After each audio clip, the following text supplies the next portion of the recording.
faire en sorte que les gens puissent continuer à nous suivre sur Facebook. Amen.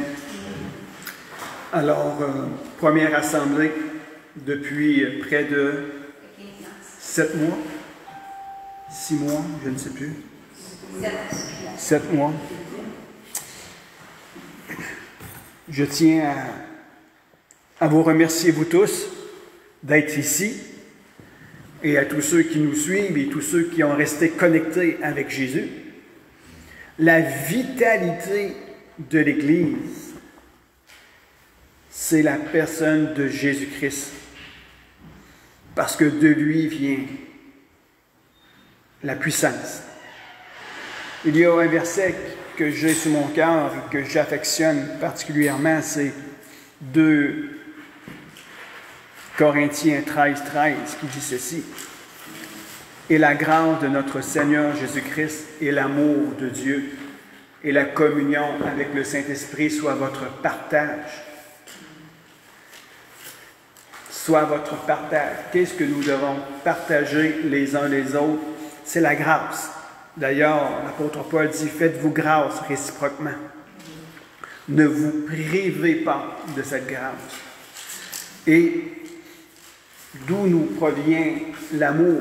L'amour nous provient de Dieu, car Dieu est amour. Alors nous devons partager les uns les autres cette grâce merveilleuse en Christ Jésus et aussi de partager cet amour que nous avons les uns pour les autres. D'ailleurs, dans l'Évangile de Jean, ça dit « Aimez-vous les uns les autres, à ceci tous reconnaîtront que vous êtes mes disciples. » Et ce matin, je n'ai pas de notes ou de prédication préparée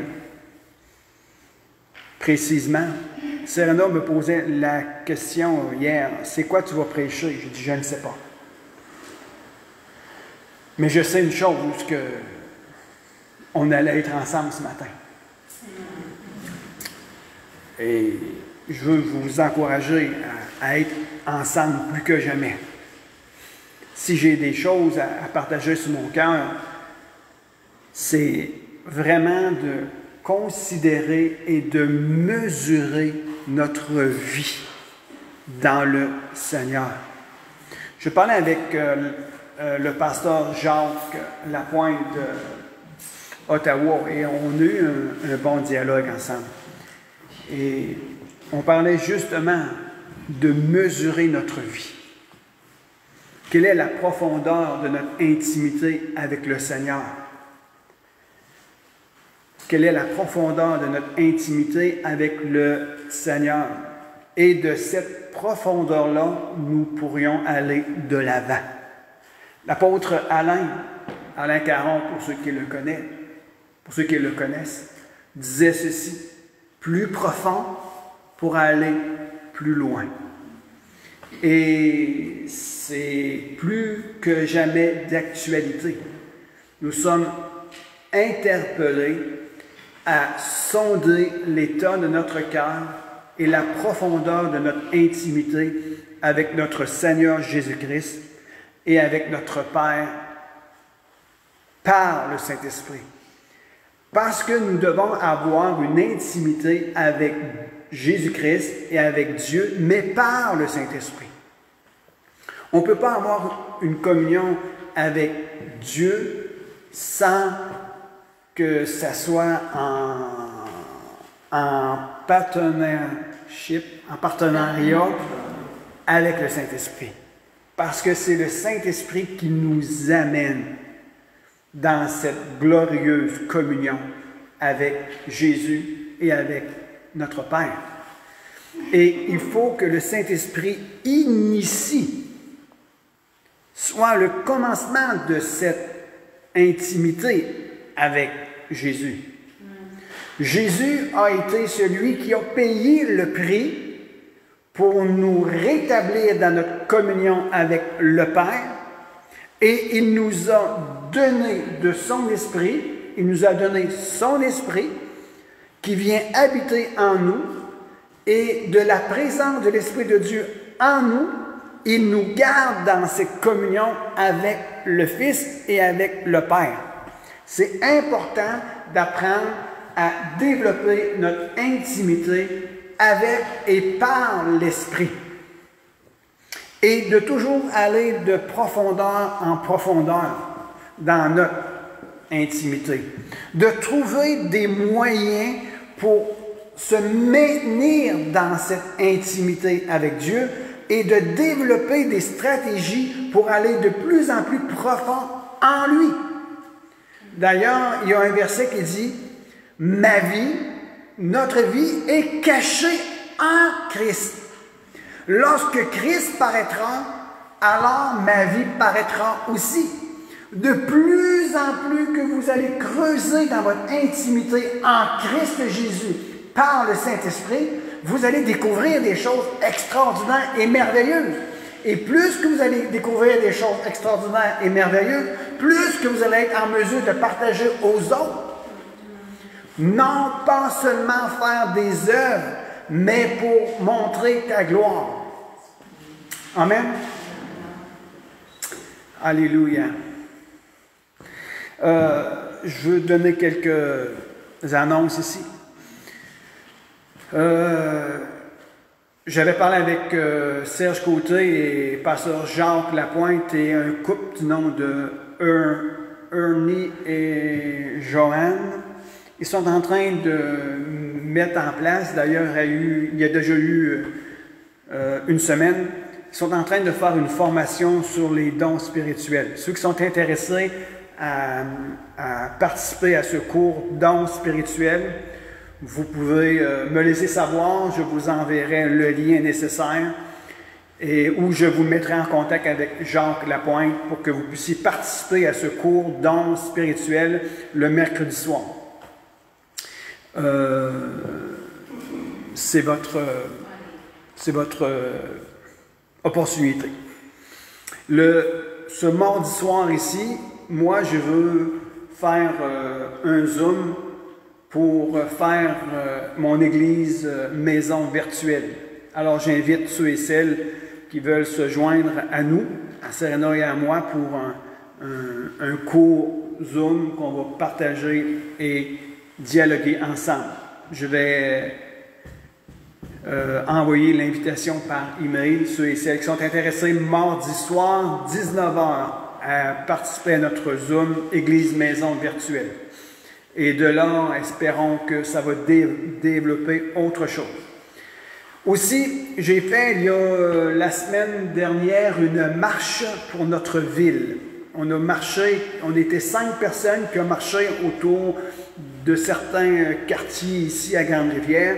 Et j'aimerais vous encourager à prendre une marche. Ça fait du bien. Alors, lorsque vous prenez des marches dans votre secteur, à votre guise, le soir qui vous convient, la durée qui vous convient, le secteur qui vous convient, marchez avec un cœur devant Dieu et de réclamer que la grâce et la faveur de Dieu viennent sur votre quartier. C'est une façon de conjuguer avec notre santé physique et notre positionnement devant notre Seigneur Jésus-Christ en faveur de notre localité quelconque.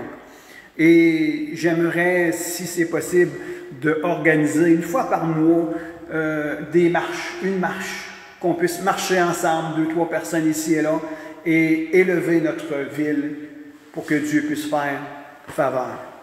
Amen. Alors quand vous allez marcher maintenant, marchez avec le cœur devant le Seigneur en faveur des gens de votre quartier et priez pour eux. Priez, demandez la faveur de Dieu. On est toujours dans l'organisation des églises maisons. Soyez prêts, fortifions-nous.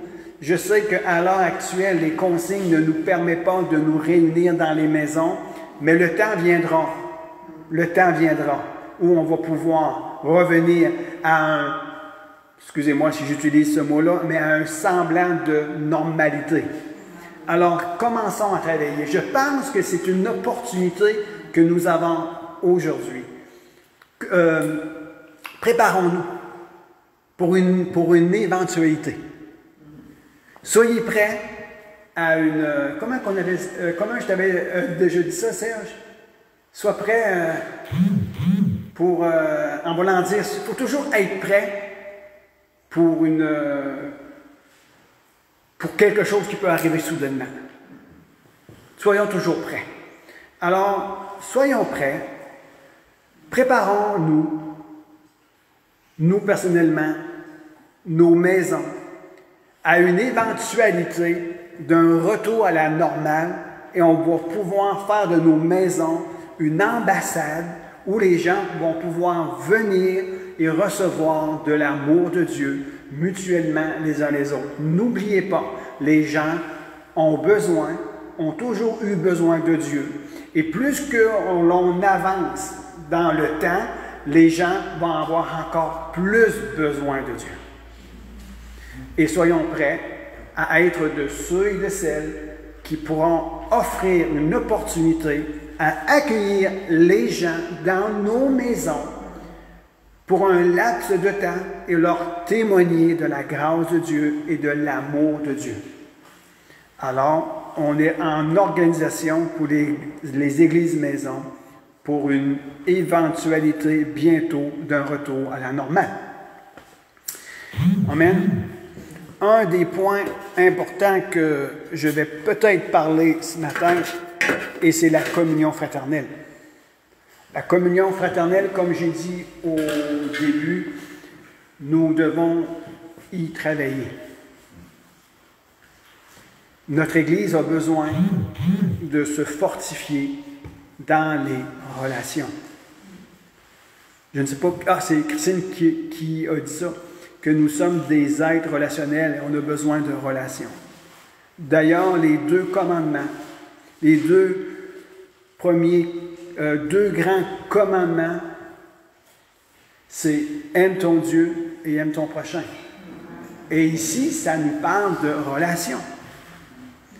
Amen. Seigneur Jésus, je veux te remercier pour la grâce que tu me donnes.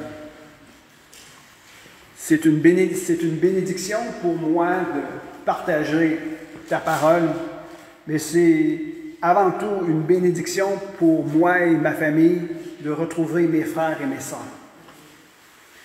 Je pense, comme je connais le cœur de Serena, elle aurait aimé vous sauter dans vos bras, comme moi d'ailleurs. Mais on va se donner des petits coups de coude. Là, vous avez l'autorisation de vous donner des petits coups de coude. Amen. Merci Seigneur Jésus pour ta grâce. Et que le simple message qui sera délivré par ma bouche soit l'opportunité que tu puisses nous communiquer une grâce dans nos cœurs, Seigneur. Amen. Alléluia. Merci Jésus. OK.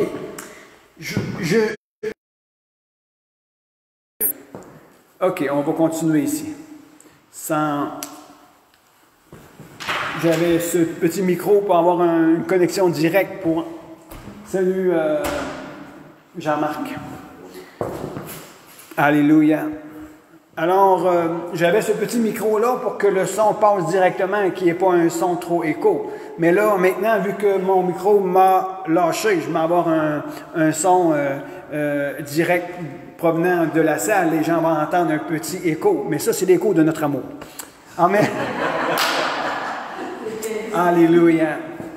Laissez-moi juste savoir si vous recevez du son à l'heure actuelle. Ceux qui me regardent, est-ce que vous entendez bien le son? Si oui, dites oui, tout est correct. Amen. Merci Jésus. Puis Jean-Marc, tu as fait une bonne route? Oui. Oui? Oui. Alléluia. Prépare-toi parce qu'à la fin, c'est toi qui vas terminer en prière. Pour nous donner une petite joie de ton absence, tu vas finir en prière. Amen. Alléluia. On récompense ceux qui arrivent en retard. Alléluia. OK, on me dit que le son est correct. Les gens nous entendent très bien. OK. On a parlé de beaucoup de choses depuis notre absence physique l'un vers l'autre. Et je veux faire un petit retour en arrière basé sur Luc 24. Luc 24 nous parle de choses essentielles. Et je veux soulever un point en particulier qui nous parle de l'importance de la communion fraternelle et de qu'est-ce qui peut se manifester lorsque les gens se réunissent ensemble. Si vous avez votre Bible avec moi, et ceux qui me suivent, c'est Luc 24, à partir du verset 13, et ça se termine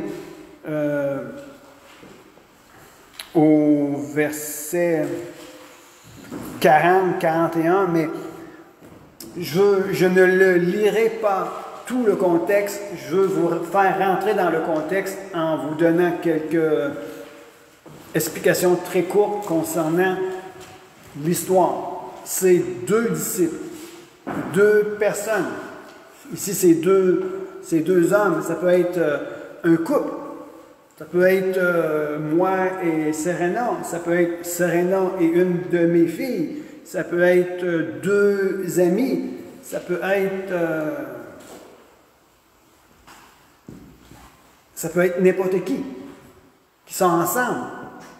Et ici, c'est deux disciples qui sont sur un chemin. Et la vie d'aujourd'hui, ne pas oublier, nous sommes sur un chemin. On va à quelque part. Est-ce que c'est vrai? Peu importe ce que vous êtes en train de faire, ce que vous êtes en train de penser, ce que vous êtes en train de mijoter, vos pieds sont sur un chemin quelconque. Et ce chemin va vous amener à un endroit en particulier. C'est pour ça que Jésus a dit, « Je suis le chemin, la vérité et la vie. Nul ne vient au Père que par moi. » Si vous voulez aller dans une bonne direction et si vous voulez terminer dans une bonne destination, il va falloir choisir le bon chemin. Alors, si nous voulons aller vers le Père et être en communion devant le trône de miséricorde et être en relation avec Dieu le Père, nous devons passer par Jésus-Christ. Jésus-Christ est ce chemin. Alors, les disciples ici sont en chemin. Donc, ils s'en vont dans une direction quelconque. Vous, quel chemin vous êtes en train d'entreprendre maintenant? Seul vous, vous pouvez répondre. Seul vous, vous pouvez dire, voici le chemin que je suis en train de prendre. Et laissez le Saint-Esprit témoigner dans vos cœurs. La puissance de l'Esprit de Dieu qui habite dans vos cœurs est capable de vous dire ce que vous êtes en train de faire, si c'est OK ou si c'est pas OK. Et le Saint-Esprit est capable de vous ramener, capable de vous convaincre, il est capable de vous faire prendre conscience et de vous donner des solutions. Dieu ne vous laisse pas seul dans ce monde. Il vous a donné le Saint-Esprit. Amen. Gloire à Dieu. Et ceux et celles qui n'ont pas fait l'expérience de recevoir Jésus-Christ comme son sauveur personnel, ils n'ont pas accès à cette aide puissante qu'est le Saint-Esprit. Mais ceux et celles qui reçoivent Jésus-Christ comme son Seigneur et Sauveur, qui se détournent du chemin qui mène à la perdition pour aller vers le chemin qui mène à la vie éternelle, le Saint-Esprit vient dans leur cœur pour les aider sur cette route. Alors ceux et celles qui ont besoin de comprendre et de saisir les réalités d'aujourd'hui doivent aussi considérer l'importance de considérer Jésus-Christ, qui est le chemin, la vérité et la vie, et qui nous mène au Père. Alors, deux disciples qui sont sur le chemin, et ils sont en train d'avoir un dialogue ensemble. Et à un moment donné, combien de temps qu'ils ont dialogué ensemble, je ne sais pas. Combien de mètres et de kilomètres on fait ensemble, je sais que ce n'est pas beaucoup de kilomètres qu'on fait ensemble seuls. Et soudainement, un homme vient à leur rencontre. Et cet homme, qui était caché à leurs yeux, était le Seigneur Jésus-Christ ressuscité. C'était Jésus-Christ glorifié. Dans un certain sens, c'était Jésus ressuscité. Et il était sur le point d'être glorifié. Parce que ça prend trois choses. Ça prenait trois choses pour que Jésus puisse être glorifié. Et au moment où Jésus aurait été glorifié, l'Esprit était libéré. Et ces trois choses, il fallait que Jésus mourait à la croix, il fallait que Jésus ressuscite d'entre les morts, et c'est ce matin même, lorsqu'il est ressuscité d'entre les morts, il a apparu à ses disciples. Et la troisième chose, il devait reprendre son trône à la droite de son Père. Ces trois choses. Et à partir de ces trois choses-là, le Saint-Esprit était libéré sur son Église. Nous voyons cela dans Jean 7, lorsque Jésus a dit « Vous tous qui avez soif, venez à moi ». Et il parlait à propos de l'Esprit qui allait être répandu parce que Jésus n'avait pas encore été glorifié. Alors, nous voyons ici que Jésus ressuscité s'est approché de deux hommes qui étaient sur un chemin et qui avaient un dialogue, des propos. Ils partageaient des propos l'un à l'autre. Jésus est venu au cœur même de leur discussion. Et Jésus leur posa la question, « Qu'êtes-vous en train de vous dire l'un à l'autre? » J'ouvre une parenthèse ici. Frères et sœurs, il est rendu important que nous puissions considérer ce que nous sommes en train de se dire les uns les autres. Il est rendu important. Ici, je pourrais vous dire, voici une révélation que j'ai reçue dans mon cœur. En réalité, c'est une révélation. Mais pour vous, vous le saviez déjà, que Jésus vient au cœur même de notre communion les uns envers les autres lorsqu'il est invité. Et bien souvent, nos propos et nos communions les uns envers les autres est une invitation à venir ou une invitation à rester chez vous. Est-ce que vous seriez d'accord d'aller souper avec un couple qui parle mal de vous? Vous ne seriez pas enthousiasmé à aller dans une maison qui vous critique. Par contre, vous seriez vraiment enchanté d'être reçu par un couple qui vous honore. Ainsi en est-il de Jésus. Jésus vient au milieu de nos dialogues lorsque nos propos sont adéquats. Il est important que nous puissions considérer maintenant ce que nous nous disons les uns les autres. Nous devons cesser d'être des fanfarons et de dire des plaisanteries et nous devons commencer à parler sérieusement et convenablement. Je ne dis pas que vous êtes en train de parler les uns les autres en fanfaron et avec des niaiseries, mais nous devons plutôt reconsidérer ce que j'ai à dire à mon frère. Est-ce que cela va amener la présence de Dieu au milieu de nous? Voilà est la réflexion, une des premières réflexions que je veux vous dire ce matin. Lorsque je suis avec mon frère, lorsque je suis avec mon épouse, lorsque je suis avec ma famille, avec quelqu'un qui ne connaît pas Dieu, quelqu'un qui est à la recherche de Dieu, quelqu'un qui est en besoin, quels sont mes propos que je lui communique? Qu'est-ce que je suis en train de lui dire? Est-ce que je suis en train de lui dire quelque chose qui va inviter Jésus au milieu de nous?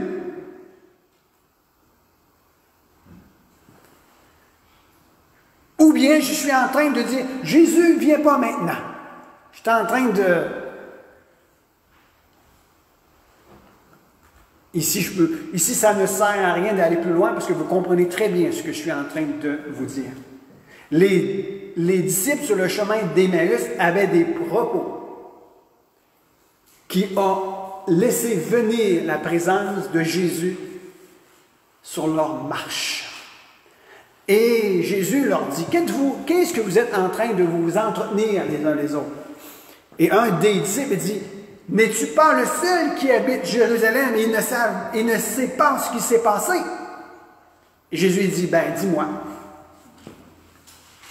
Et on sait qu'il y a eu un dialogue. À un moment donné, Jésus a dit, homme sans intelligence et insensé, lent à croire ce qu'ont annoncé les prophètes.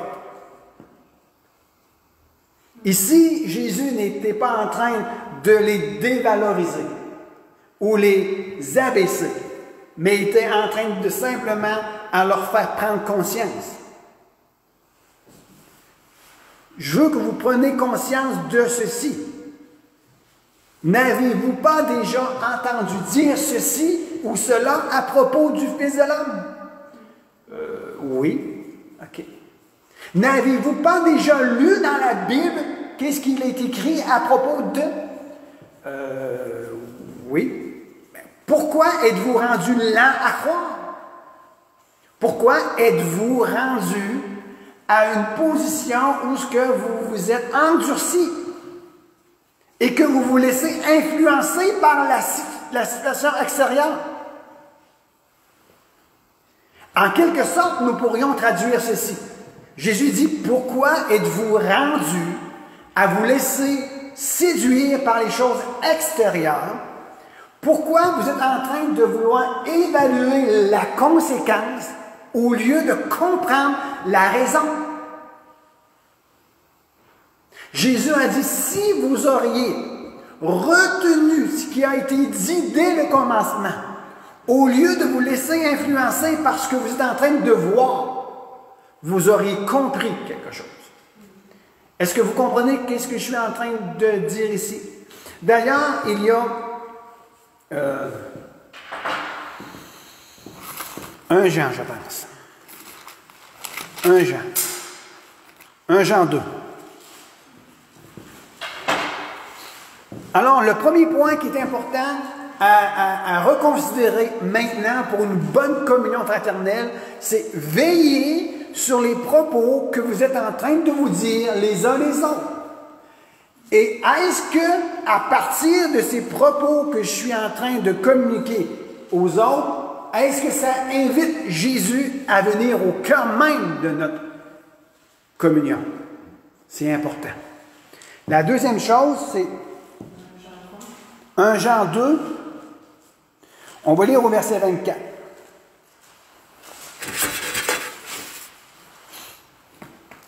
Ça dit ceci. Pour vous, ce que vous avez entendu dès le commencement. Pour vous, ce que vous avez entendu dès le commencement doit demeurer en vous. Si ce que vous avez entendu dès le commencement demeure en vous, vous demeurez vous aussi dans le Fils et dans le Père. Et voici la promesse qu'il a faite, la vie éternelle. Un autre référent, 2 Timothée.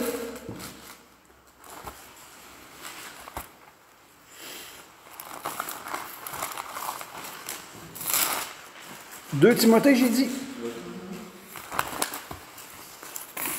2 Timothée 3, 14.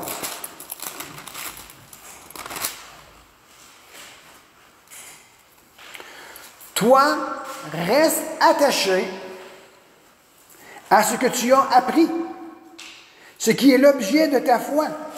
Tu sais de qui tu l'as appris. Depuis ton enfance, tu connais les Écritures sacrées. Ils peuvent te donner la sagesse en vue du salut par la foi en Jésus-Christ. Toute Écriture est inspirée de Dieu et utile pour enseigner, pour convaincre, pour redresser, pour éduquer dans la justice, afin que l'homme de Dieu soit adapté et préparé à toute œuvre bonne.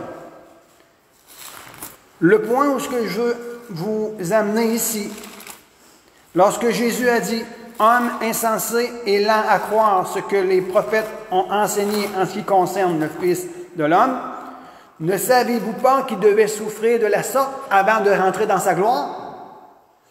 Alors, les disciples ont été réprimandés parce qu'ils se sont laissés influencer par les situations extérieures au lieu de se retirer et reconsidérer la situation à partir de ce qui a déjà été dit. Est-ce que vous me suivez ici? Alors, il est important que nous puissions garder ce que nous avons reçu dès le commencement et de demeurer attachés à ce qui nous a été dit. Ce que je veux dire ici, et je le résume très simplement, oui, à l'heure actuelle, il se passe des choses dans notre société. Il se passe des choses au niveau mondial. Il se passe des choses même au cœur même de nos communautés. Et je dirais même, il se passe même des choses au cœur même de vos familles. Il se passe même probablement des choses au cœur même de votre couple. Mais qu'est-ce qui a déjà été dit dès le commencement? Vous avez reçu des promesses. Vous avez reçu la parole de vérité en vous. Vous avez été ramené de la mort à la vie. Vous avez été fondé sur le fondement qui est Jésus-Christ. Et Jésus-Christ a dit, je suis parti en vainqueur et pour vaincre. Et ne vous inquiétez pas. J'ai vaincu le monde. Vous auriez des tribulations dans le monde, mais j'ai vaincu le monde. Amen. Seigneur Jésus, je prie pour notre frère. Je te demande que la grâce et la puissance de Dieu tombent sur sa vie. Plaçons notre main vers sa direction. Seigneur Jésus, que ta grâce, ta bénédiction, ton onction de guérison, ta grâce et ton amour et ta miséricorde accompagnent notre frère Jacques maintenant. Et je prie, Seigneur, je prie qu'il y ait une restauration, que son âme ne soit pas affectée, que son esprit ne soit pas affecté, et que dans ton amour, il puisse demeurer en toi jusqu'à ce que la manifestation de la vie éternelle se manifeste puissamment en lui, et nous appelons la restauration, qui soit un témoignage vivant pour sa famille et pour tous ceux qui l'entourent. Jean, pars avec la bénédiction de Dieu, pars avec l'amour que nous avons pour toi, pars avec l'onction de guérison en toi. Au nom de Jésus. Amen. Yes. Alléluia.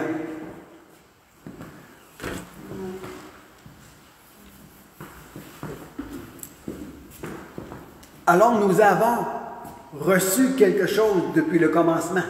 Amen. Ne vous laissez pas affecter par les choses extérieures au cœur même de votre cœur.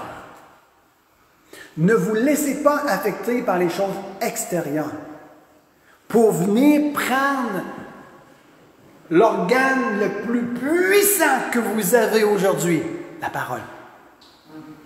Ne vous laissez pas influencer par les choses qui se passent dans ce monde pour moduler vos propos.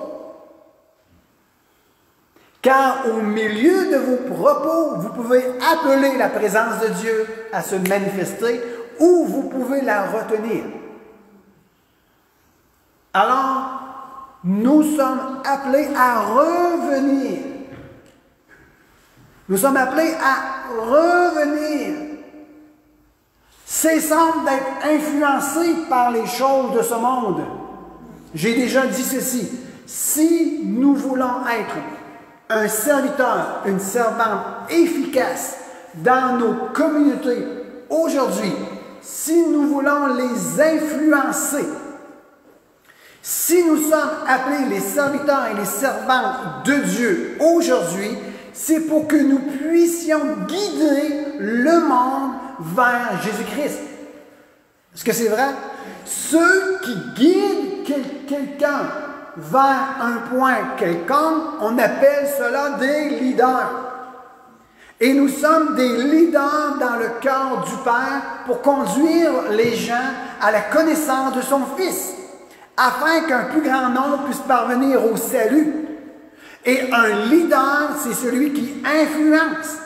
Et si nous voulons influencer ce monde, nous devons premièrement quitter l'influence de ce monde pour recevoir de la part de Dieu une parole puissante pour qu'il vienne influencer notre propre vie, en retour influencer les leurs. Alors, nous sommes interpellés à cesser de regarder extérieur et de revenir à regarder à Christ. Jésus a dit, vous avez oublié ce qui a été dit dès le commencement. Revenez. Revenons à la parole. Revenons à la parole de Dieu. Amen. Est-ce qu'il y a quelqu'un qui peut me dire quelle heure qu'il est? Comment? 2h moins 5? Midi moins 5? Midi moins 5 déjà? Oh. Ça passe vite.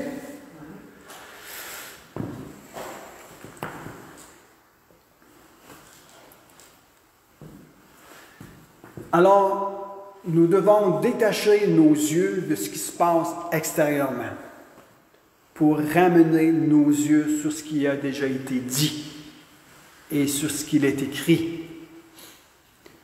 Je suis en train de faire une série sur l'espoir. Et l'espoir renaît lorsqu'on se souvient de ce qui a été fait et dit.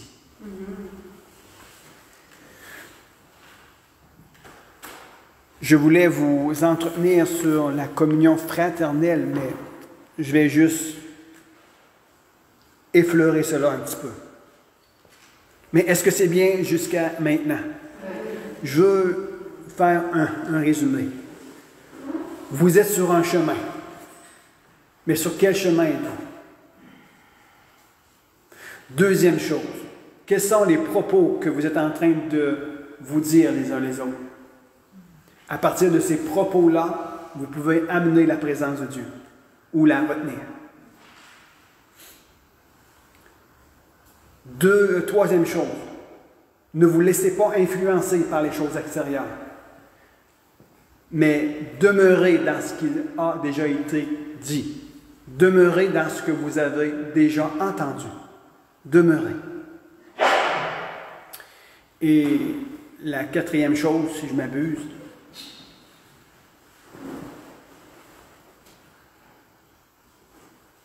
nous devons nous souvenir et entretenir notre intimité avec Jésus. Et si je vous dis ceci, c'est sur le chemin de votre intimité avec Jésus, durant votre parcours de vie. Nous devons aussi retrouver le chemin de la communion fraternelle. Et au cœur même de cette communion fraternelle, mettre Jésus au centre. sur le chemin de l'intimité avec Jésus dans notre parcours de vie, nous devons aussi retrouver la communion fraternelle. Et de cette communion fraternelle, y placer Jésus au centre. Avec des propos qui vont honorer notre Dieu. Je vous lis un texte ici pour vous démontrer que ce que je suis en train de vous dire, c'est une réalité. Toujours dans Luc 24,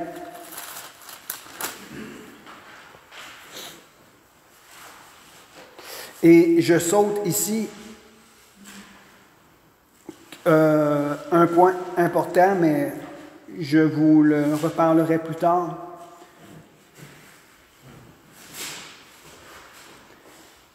C'est dit, et ils, au verset 32, et ils se dirent l'un à l'autre, donc les deux disciples qui étaient ensemble sur le chemin avec des propos quelconques, ils se dirent l'un à l'autre, notre cœur ne brûlait-il pas au-dedans de nous lorsqu'il nous parlait en chemin et nous expliquait les Écritures? Voici le verset 33.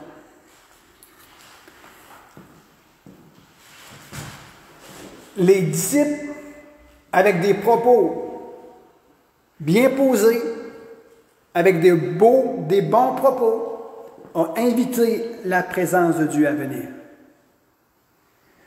Il s'est passé quelque chose dans leur cœur personnel.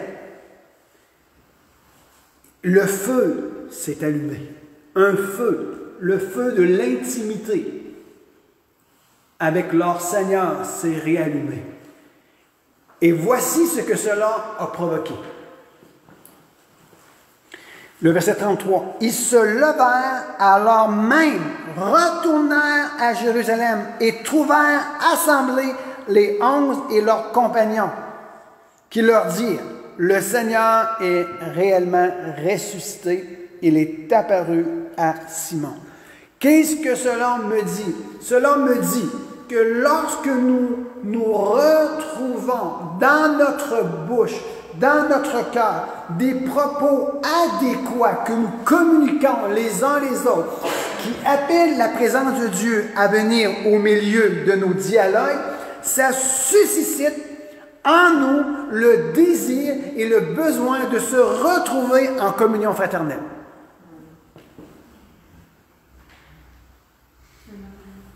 Est-ce que vous suivez? Et voici qu'est-ce qui se passe lorsque le désir de se retrouver en communion fraternelle, il y a au cœur même de cette communion fraternelle un déclenchement de révélation. Ils se dirent les uns les autres, le Seigneur est réellement ressuscité. Ils racontèrent tout ce qui était arrivé en chemin. Voici de leur expérience. Lorsque Jésus est venu au milieu de leur dialogue, ils ont expérimenté quelque chose de rafraîchissement. Ça leur a rallumé un feu en eux. Et c'était l'objet de leur dialogue en communion fraternelle. Et cela, ça a provoqué quoi? Ça a provoqué à quelque chose de vraiment surnaturel. Le Seigneur est apparu au milieu de la communion fraternelle. Bien souvent dans nos églises, il n'y a plus de présence de Dieu. Est-ce que c'est vrai? Mais nous devons faire en sorte que nous puissions inviter la présence de Dieu dans nos assemblées. Et quel est le processus? Réécoutez dès le commencement tout ce que je vous ai dit. Et défilez cela. Vous, personnellement, ayez de bons rapports avec votre frère, votre sœur. Ayez de bons propos qui invitent la présence de Dieu. Expérimentez la présence de Dieu dans vos dialogues. Que le feu renaisse dans vos cœurs. Partagez cela entre vous. La bonté du Seigneur. Et faites en sorte qu'on puisse rétablir nos liens relationnels les uns envers les autres. Et la présence de Dieu va descendre. Et lorsque la présence de Dieu descend au cœur même d'une communion fraternelle, voici qu'est-ce qui se passe. Jésus fait de nous des hommes et des femmes avec une identité particulière. Et dit, vous êtes maintenant les témoins. Lisez Luc 24. Ça dit au verset 46. Alors il leur dit, ainsi il est écrit que le Christ souffrirait, qu'il ressusciterait d'entre les morts le troisième jour. C'est le même dialogue qu'il a dit aux deux disciples sur le chemin d'Emmaüs. Maintenant, les disciples sur le chemin d'Emmaüs ont été voir d'autres frères et d'autres sœurs pour partager leur expérience. Ça a créé un mouvement. Jésus est apparu au milieu d'eux. Il a repris le même dialogue.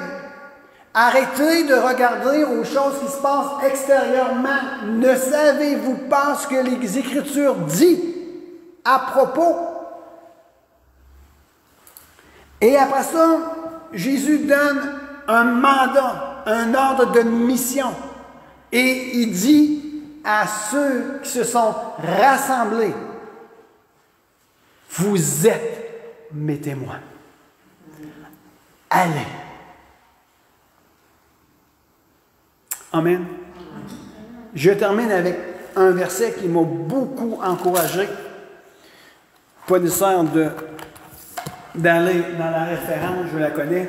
1 Chronique 28, 10 nous dit ceci. Considère maintenant que tu as été choisi de la part de l'Éternel pour lui construire une maison. Maintenant, fortifie-toi et agis.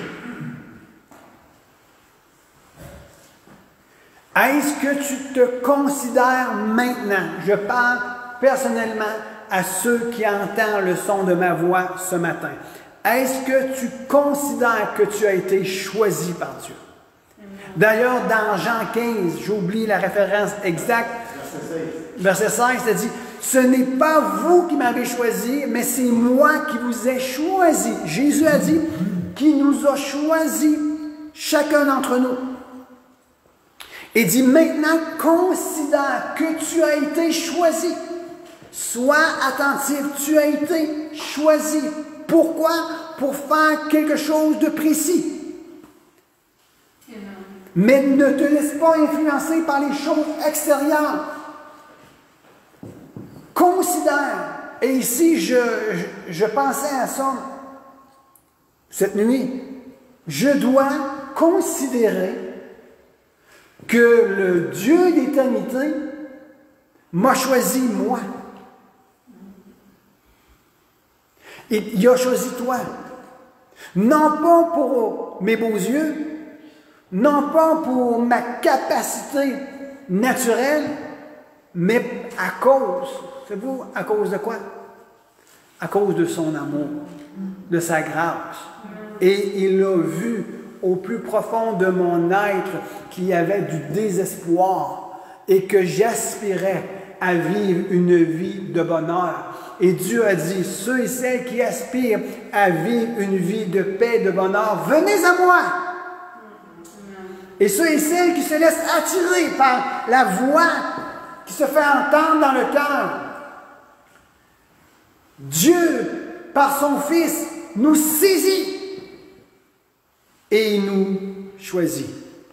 Alors considère, tu dois prendre une considération que tu es important, que tu es important maintenant. Tu es important, tu es importante maintenant. Si le Dieu d'éternité en éternité, celui qui a tout créé, a arrêté son regard sur toi, parce que tu as de la valeur à ses yeux, et qu'il a vu en toi qu'il y avait quelque chose d'important et d'utile pour son royaume. Oui, cela passe par un processus de transformation dans notre vie, oui. Oui, cela va nous demander des sacrifices, oui. Mais considère qu'à ses yeux, tu as de la valeur. Et qu'il met tout en œuvre pour t'amener à être un instrument entre ses mains. Un instrument choisi entre ses mains. Et je terminerai avec ce mot avant de laisser la place à Jean-Marc pour terminer en prière. C'est que nous devons, oui, considérer que nous avons été choisis par le Seigneur Jésus-Christ et que maintenant, nous devons reconsidérer notre consécration. Amen. Je vais vous inviter à réécouter cet enseignement. Peut-être que ça peut être intéressant pour vous. Peut-être que vous avez assez pris de notes ou que vous avez reçu l'essentiel que vous aviez besoin de recevoir, mais ne laissez pas cette prédication tomber. Vous ne pouvez pas laisser ça tomber sans voir des conséquences. Le prophète Samuel ne laissait tomber aucune parole de l'Éternel. Il le reméditait dans son cœur. Marie, la mère qui a porté notre Seigneur Jésus-Christ, se rappelait continuellement les paroles. Et lorsque la situation elle est arrivée, elle ne s'est pas découragée. Elle s'est tournée vers son fils et il l'a appelé « Mon Seigneur, je te reçois. »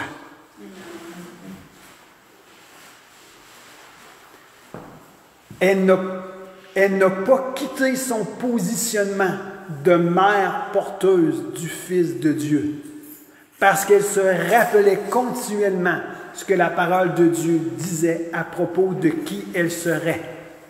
Elle aurait pu s'enorgueillir, mais elle est restée dans un cœur doux et humble jusqu'à la fin, parce qu'elle repassait sans cesse dans son cœur ce qui avait été dit à propos d'eux.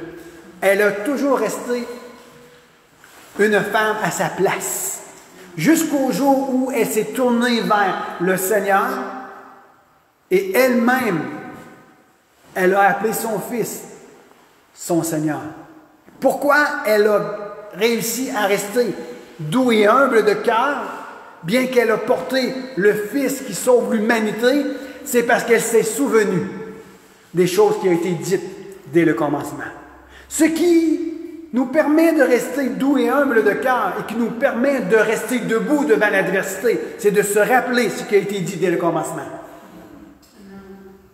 Et nous allons passer de l'autre côté. Cette église est appelée à être une église et un pilier dans la Gaspésie, les îles et le nord du Nouveau-Brunswick.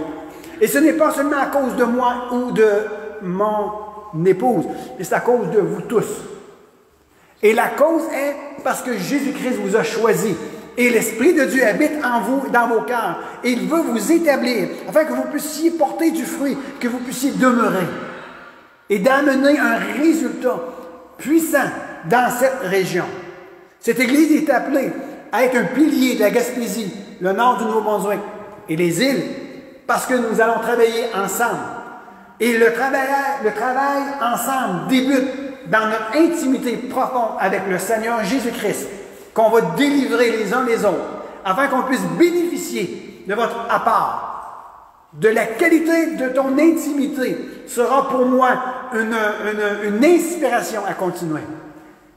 La qualité de ta relation avec Jésus-Christ sera pour moi, pour nous, une source d'inspiration pour continuer. Amen. Et les difficultés relationnelles que tu as avec Jésus sera pour nous un moyen pour nous humilier devant notre Dieu, pour aller chercher une solution pour que tu puisses être au bénéficiaire de la grâce de Dieu, toi aussi. Amen. Je laisse la place à Jean-Marc. Amen.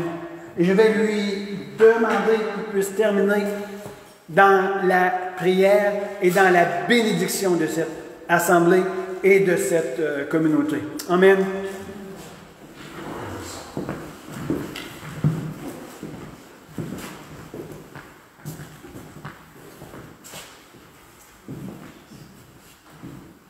Amen.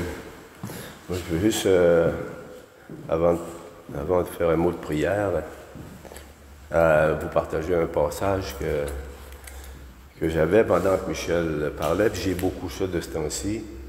Il y a deux choses, c'est que dans Romains 8, il dit « La parole est près de toi, dans ton cœur et dans ta bouche. » Donc, la parole, elle est dans nous, il dit « Elle est dans ton cœur et dans ta bouche. » C'est la parole de la foi, et on a tous cette parole-là dans notre cœur et dans notre bouche, prête à l'exprimer. Et pendant que tu parlais aussi, nous sommes le corps de Christ.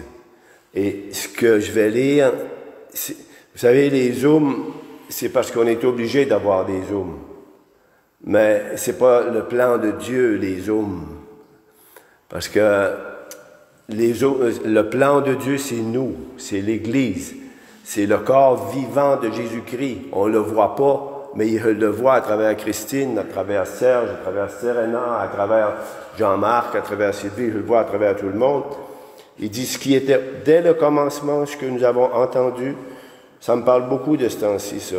Ce que nous avons vu de nos yeux, ce que nous avons contemplé et que nos mains ont touché, concernant la parole de vie, car la vie a été manifestée, et nous l'avons vue, et nous lui rendons témoignage, et nous vous annonçons la vie éternelle, comme tu as lu tantôt, extraordinaire cette parole-là, qui était auprès du Père et qui nous a été manifestée, parce qu'on l'a vu, on y a touché, et on l'a contemplé. Ce que nous avons vu et entendu, nous vous l'annonçons à vous aussi. Dans quel but? Afin que vous aussi, vous soyez en communion avec nous. Donc, le but de Dieu, c'est vraiment, concernant l'Église, notre communion. Notre communion physique aussi. Là, on est privé de cette communion-là, mais c'est le plan de Dieu. Là, c'est comme si Dieu fait réfléchir. Il fait réfléchir l'humanité avec la pandémie. Réfléchissez. On est privé. Voyez-vous comment est-ce qu'on est conscient de notre privation de communion physique les uns avec les autres. Puis il dit, or, notre communion, je répète au verset 3, ce que nous avons vu et entendu, nous vous l'annonçons à vous aussi afin que vous soyez en communion, vous aussi avec nous. Or, notre communion est avec le Père et avec son Fils Jésus-Christ. C'est dans le sens exactement de ce que Michel dit, de la qualité de notre communion avec le Père et avec le Fils va refléter notre communion les uns avec les autres. Or, ce que je désire, j'en dis, c'est qu'on soit en communion les uns avec les autres. Or, notre communion est avec le Père et avec son Fils Jésus-Christ. Et nous vous écrivons ces choses afin que votre joie soit parfaite. Ça communique une joie profonde de pouvoir être les uns avec les autres et de pouvoir... On n'a pas le choix, il faut vivre avec ce qu'on a présentement. Mais personnellement, je vous dis mon avis, j'aime pas tellement les Zooms.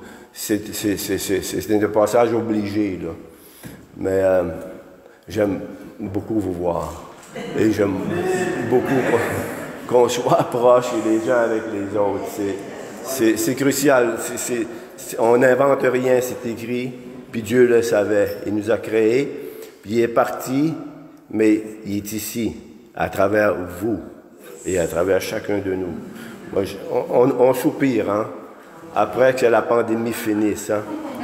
On soupire, si ça peut finir cette espèce de pandémie-là, qu'on puisse vraiment communier vraiment les uns avec les autres librement. Alors, merci Seigneur pour ce temps ce matin. Merci pour ce message de ton serviteur éternel. Seigneur, on sait que par le Saint-Esprit, Seigneur, la parole pénètre en nous et elle nous imprègne, Seigneur, pour nous permettre de la vivre et, Seigneur, qu'elle soit rendue effective, Seigneur, efficace.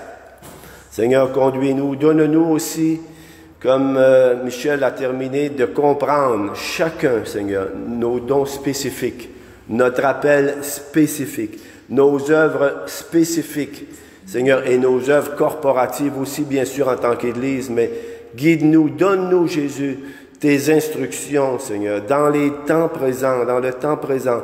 On sait, Seigneur, que sans toi, on ne peut rien faire. On le sait, Seigneur, tu nous l'as dit, sans moi, vous ne pouvez rien faire. Mais Seigneur, Paul dit par contre aussi, avec toi, Seigneur, je puis tout. Je puis tout par celui qui me fortifie. Alors conduis-nous, Seigneur, dans cette semaine, dans aujourd'hui, demain, après-demain, dans chaque jour que l'on vit, dans les jours, dans les semaines, dans les mois, dans les années à venir, à discerner tes œuvres, à, Seigneur, nous engager avec toi.